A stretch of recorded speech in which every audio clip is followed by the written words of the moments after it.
Clôture en légère hausse ce soir pour le CAC 40 qui résiste finalement aux prises de bénéfices amorcées depuis ce matin et à l'ouverture dans le rouge des indices américains.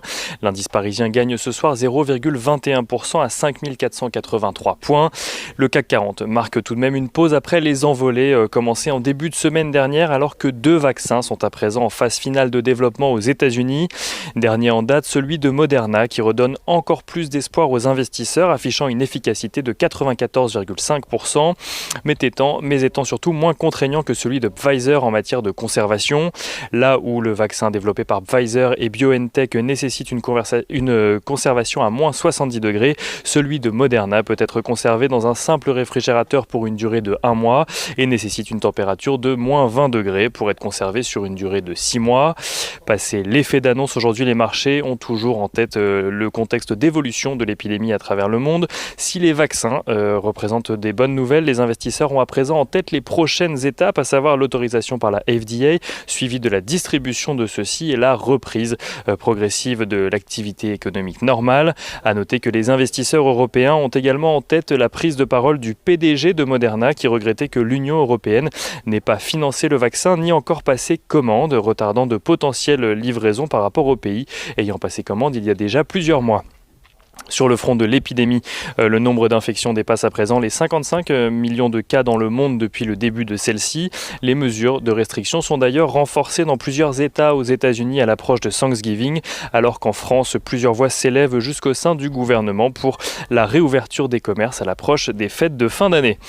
Côté statistique, aux États-Unis, les ventes au détail ont augmenté de 0,3% en octobre contre les 0,5% attendus. Et aux États-Unis, toujours, la production industrielle progresse de 1,1% en octobre, là où le consensus tablait sur 0,9%. Et côté valeur, on reste outre-Atlantique dans un premier temps avec Home Depot qui fait état d'une hausse de 24,1% de ses ventes à données comparables au dernier trimestre. Le groupe annonce par ailleurs vouloir augmenter d'1 milliard de dollars par an la rémunération de ses salariés. Walmart annonce de son côté des résultats trimestriels meilleurs que prévus grâce notamment aux ventes en ligne qui ont vu leurs revenus bondir de près de 80% sur la période. Son chiffre d'affaires progresse de 5,2% pour atteindre 134,7 milliards de dollars au troisième trimestre. À noter également que Amazon annonce lancer une offre de pharmacie en ligne aux États-Unis, une pharmacie qui inclura notamment les médicaments sur ordonnance. Et Tesla continue sur sa lancée suite à l'annonce de son entrée prochaine au sein du S&P 500. À Paris à présent et côté valeur toujours, Vallourec annonce vouloir céder une partie de ses dettes à ses créanciers afin de le transformer en capital. Le projet concerne plus de 50% des 3,5 milliards d'euros de dettes contractées par l'entreprise, une opération qui reviendrait à donner le contrôle de Vallourec à ses créanciers. Vallourec qui s'apprécie de 9,43% ce soir. Trigano voit son résultat opérationnel courant baisser de 14,2% à 180,6 millions d'euros sur l'ensemble de son exercice annuel. Le groupe anticipe cependant une nette amélioration de son activité et de ses résultats pour l'exercice suivant. Trigano qui gagne 11,73% ce soir.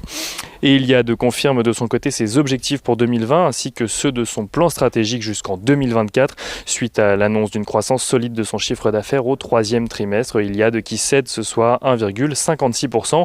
Et on finit avec l'agenda de demain. Demain, les investisseurs prendront connaissance du chiffre de l'inflation en zone euro, mais aussi des chiffres de l'immobilier aux États-Unis au mois d'octobre. Du côté des publications d'entreprises, c'est Vallourec qui publiera ses résultats du troisième trimestre.